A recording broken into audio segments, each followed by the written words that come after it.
سلام تعنا هابلي زخبركم تخططلتي لأمات ميديا وانا هزوصاتن حابريتا تحيز قريبا لكم اسكاب فصامة مدب حابركم نوصنحو يعدمكم نمدباتنا لايك كم ون نيشانلنا سابسكرايب بمقبار كتكتاتلونا نعدمنا نابكالوت ምእንታን ክበጽሕ ድማ ሸር ክትገብርዎ ንላቦም እቲ ህጹጽ ሓበሬታ ናባኹም ሒዝናዮ ዝቐረብና ዝኸበርኩም ተኸታተልቲ ደኣማት ሚድያ እቲ ፈላማይ ሓበሬታና ብዛዕባ መከላከያ ማለት እውን ምክልኻል ሃገር ኢትዮጵያ ኣብ ልዕሊ ትግራይ ኩናት ኣውጅሎ እቲ ሕዚ ኣብ ማስዩ ዘውፅኦ መግለጺ ብፍላይ ድማ ጀነራል ምግበይ ቀንዲ ዛዕብኡ ዝገበረ ኮይኑ ኣብ ልዕሊ ህዝቢ ትግራይ ሕዝውን ካሊእ ኩናት ይጥይቕ ከም ዘሎ ብግልፂ ኣመልኪቱሎም ብዛዕባ እዚ እንብለኩም ነገር ክህሉ እዩ ከምኡ ድማ ምክትል ፕሬዚደንት ግዚያዊ ምምሕዳር ትግራይ ጀነራል ታደሰ ወረደ ወዲ ወረደ ፕሬዚደንት ጌታቸው ረዳ ናብ ዓዱ ናብ ትግራይ ክምለስ ኣለዎም ጌታቸው ዘይምለሰላ ትግራይ ክትከውን ኣይትኽእልን ክብል ድማ ሕዚ ኣማስዩ مس حدا ناي ولك ميديا أصاني هيت غيرلهم بزعبا زيون نبلكم كليوم بحفشاغن نمدباتنا لايك ناغبركم نيشانلنا دما سبسكرايب بمقبار كساب فصامة مدب مسانا صنحون اتي فلاماي حبريتنا حزي أماسيو مكلخال هاجر إثيوبيا هصوت مغلصي أوصيلهم اتي مغلصي ناباكم كنابلوينا እቲ መግለጺ ንትግራይ ዝጎድእን ሓደገኛን እዩ ሰራዊት ምክልኻል ኢትዮጵያ ኣብ ጉዳይ ትግራይን ጉዳይ ጀነራላት ትግራይን ኣመልኪቱ ኣብ ማሕበራዊ ሚድያ ገጹ ዝፈነው ሓበሬታ ነዚ ስዕብ ይመስል ከምዚ ድማ ይብል ዕጫ ብኽሳራ ዝተደምደመ ወፍሪ ሓድነት ብብርጋዴር ጀነራል ምግበይ ሃይለን ተሓባበርቱን በመውዳብን ኣጆኻ ባህላይነትን ወፍሪ ሓድነት ብዝብል ስያመም ኣብ ዝተፈላለዩ ዞባታትን ወረዳታትን ክልል ኣምሓራ ትንኮያን ምፍጻም ዘፈተነ ንባዕሉ ፋኖ ናበለ ዝፅውዕ ጽንፈኛ ጉጅለም ተደምሲሱሎ ክብል ብፍላይ ድማ መከላከያ ኣብ ልዕሊ ህዝቢ ትግራይ ክወስዶ ዝሓስብ ዘሎ ካሊእ ኩናት ብግልፂ ኣውጅዎሎም ስለዚ እዚ መግለጽ እዚ ንትግራይ ዝጎድእን ሓደገኛን እዩ ናይ ኢትዮጵያ መከላከያ ሰራዊት ሎሚ ኣብ ዘውፅኦ ሰበር ዜና ብጀነራል ምግበይ ሃይለ ብምውዳብ ብምትሕብባር ኣጆኻ ባህላይነትን ዝተዋፈረ ናይ ኣምሓራ ፋኖ ጥምር ሓይሊ ተደምሲሱ ዝብል እቲ መግለጺ ንትግራይ ዝጎድእን ሓደገኛን ስለ ዝኾነ ብህጹጽ ምእረምታ ክግበረሉ ብፍላይ ድማ ካብ ሓይልታት ጸጥታ ትግራይ ህጹጽ ዝኾነ መግለጺ ክወሃብ ይግባእ ስለዚ እቲ ትኪ ናበይ ከም ዝተደልየ ፍለጥ ኮይነሎም ናበይ ገጹ ምዃኑ ፈሊጥና ኩላትና ክንቃለሶ ስለ ዝግባእ እዚ ሓበሬታ እዚ ናባኹም ከብጽሕየ ንስኻትኩም ድማ ብወገንኩም ሸር ክትገብርዎ ይዕድመኩም ሊድ ናይቲ ዜና ፋኖ ኣብ ክልል ኣምሓራ ፈተነ መጥቃዕቲ ኣካይዱ እያ ትብል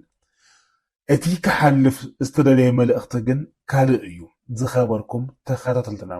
ኣብዛ 15 ብርክታት ዘለዎ ዜና ኣብተን ክልተ ጥራሕ ዝርዝር ክሰራ ፋኖ እንትቐርብ ኣብቲ ዝተረፈ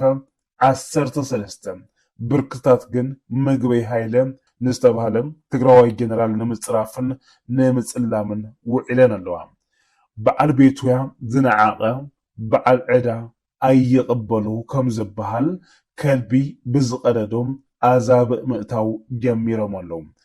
እቲ ትኪ ናበይ ገጹ ከም ዝኾነ ብግልፂ ይርአ ኣሎ ትማሊ ጀነራል ጻድቃን ጀነራል ታደሰ ወረደ ፕሬዚደንት ጌታቸው ረዳ እናተባሃለ ኣብ ፓርላማ ምስጋና ክፈስስ ከም ዘይወዓለ ሎሚ ንጽባሒቱ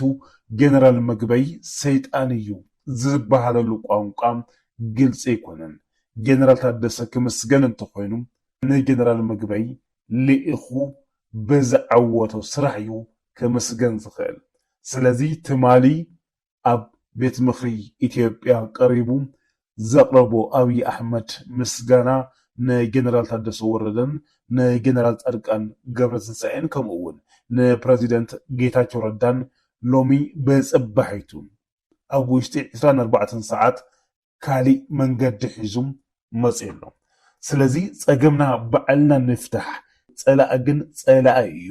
ሚልዮን ሰብ ዝቀተለልና ፀላኢ ሎሚ መፅኡ ዛንታ ሰለስተ ብዑር ክደግመልና ክንፈቅድ የብልናን። ስለዚ ክቡራትን ፈትዋትን ተኸታተልቲ ዳኣማት ሚድያ እዚ ብፍላይ ድማ ብፀላእቲ ዝሽረብ ዘሎ ሽርሒ ኩላትና ክንግንዘቦ እዩ ዝግበአና ዝብል መልእኽቲ ኢና ክንሕልፍ ንደሊ። እዚ ሓወልቲ መኸተና ዝኾነ ጅግና ጀነራል ምግበይ ሃይለ ብዞም ፀላእቲ እዚኦም ክፅልም ነዞም ፀላእቲ እዚኣቶም እንደገና ዝኾነን ዘይኮነን ሓበሬታ ክነቐብል ኣይግበአናን። መኸተና ህይወት ንኽሰርዕ ቁልፊ ግደ ካብ ዝተፃወቱ ገለ ውሕዳት ሰብ ምወሳድ ትግራይ ጀነራል ምግበይ ሃይለ ቁፅሪ ሓደ ክስራዕ ዝኽእል ጅግና እዩ። ምናልባት ቅድሚ እዚ ዝስራዕ እንተሃልዩ እቶም መስዋእቲ ዝኸፈሉ ጀጋኑ ኣያታትና ጥራሕ እዮም። ጀነራል ምግበይ መኸተና ሓመድ ልሒሱ ከም ዝለዓል ተዓዋታይነትና ንፃት እውን ከም ዘየጠራጥር ካብ በረኻታት ትግራይ ናብ ሙሉእ ዓለም መልእኽቲ ቃልሲ ፅንዓትን ዓወትን መሰቃልሕም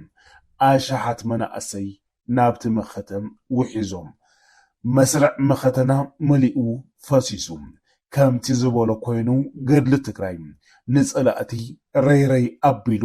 ታሪክ ገድሊ ትግራይ ኣብ ዓለም ብወርቂ ቀለም ተፃሒፉ እዩ። ሓወልቲ ገድልና ዝኾነ ጀነራል ምግበይ ሃይለ ብፀላኢ እንተዝምጎስ እዩ ክገርመና ነይሩ። እዚ ሕልሞም ዝኮለፈ ጥራሕ ዘይኮነስ ናብዚ ሕዚ ኣትዮምዋ ዘለው ቅርቀር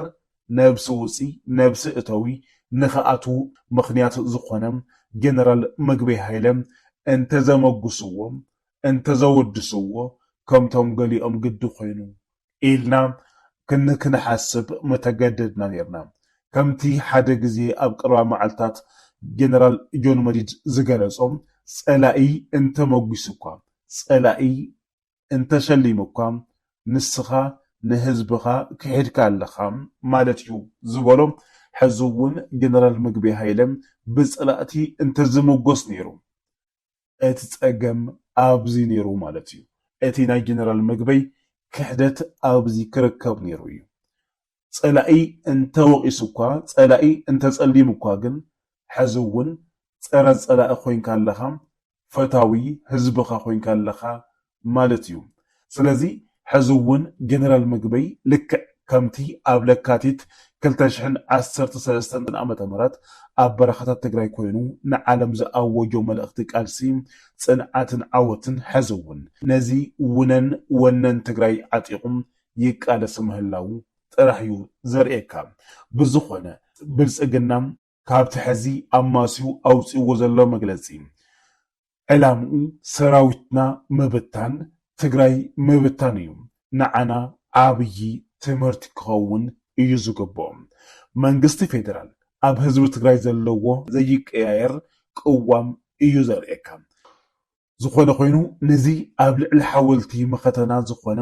ጀነራል ምግበይ ሃይለ ብመከላከያ ሚኒስተር ኣመኽንዩ ብልፅግና ውፅእዎ ንዘሎ መፀለምታ ሰራዊት ትግራይ ብቢሮ ሰላምን ፀጥታን ትግራይ ኣቢሉ ቅልጡፍ ህፁፅ መግለፂ ከውፀሉ ኣለዎ ክንብል ንደሊ። እዚ መፀለምታ እዚ ኣብ ውዕሊ ፕሪቶርያ ዝተተኮሰ ከቢድ መፀለምታ ስለዝኾነ መንግስቲ ፌደራል መስተኻኸሊ ከውፀሉ ነቲ ውዕሊ ፕሪቶርያ ዘፈረመ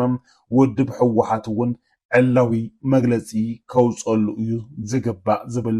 እምነት ኣለና። ዝኸበርኩም ቤተሰብ ዳኣማት ሚድያ እዚ ብፀላእትና ተሓሲቡ ዘሎ ሸርሒ ብዝግባእ ተረዲእና ቃልስና ሰላማዊ ዝኾነ ቃልስና ክነሕይል ከም ዝግበአና በዚ ኣጋጣሚ እዚ ብሽም ተኸታተልቲ ዳኣማት ሚድያ ክንፅውዕ ንደሊ።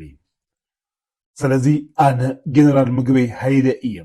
ኩላትና ጀነራል ምግበይ ሃይለ ኢና ዝብል ናይዚ ሰሙን ምንቅስቃስና ክኸውን ከም ዝግብኦ ድማ ብሽም ዳኣማት ሚድያ ፃውዒትና ነቕርብ።